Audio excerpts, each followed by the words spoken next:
On the wind-whipped tundra of Alaska's Arctic coast, most all vegetables come from the sky. A lot of people don't garden. And they don't garden for good reason. But it's not for the faint of heart, you know. But the intense elements don't stop Annabelle Alvite from digging in. If the wind gets strong, if we get a late frost, I'm out there covering my plants or putting them under some kind of shelter under the house. 33 miles above the Arctic Circle, she grows her own garden in Kotzebue. But not for very long. The growing season only lasts a few short months before the ice returns. A lot of it just let our plants just die on the vine, you know, when the winter comes. That's why just about all produce in the village is shipped in from thousands of miles away. By the time it gets out to native stores in the villages, who knows what condition that's going to be in, and the price could be who knows how high. At the local grocery store, the shelves are stocked with a colorful array of leafy greens as long as the airport is open.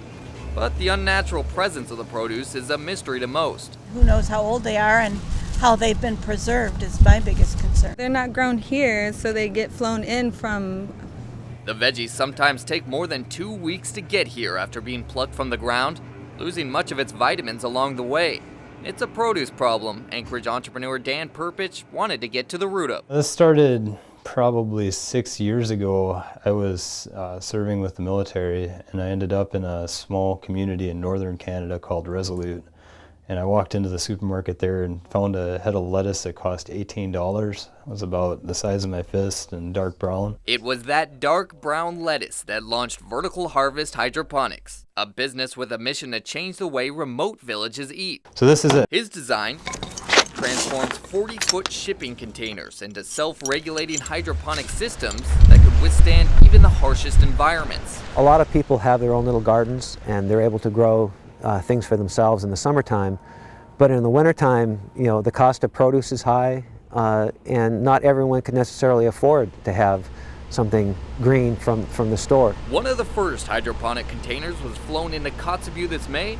It's been dubbed Arctic Greens by the Qikiqtugrik Inupiat Native Corporation who purchased it, hoping to bring locally grown to new latitudes.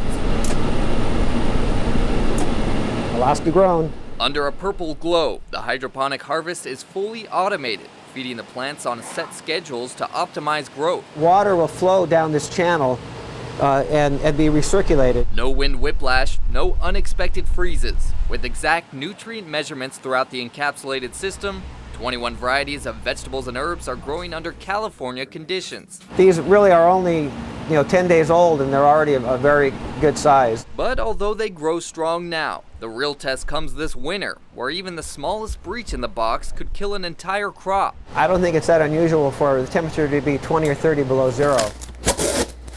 But if all goes as planned, You can see what the material looks like.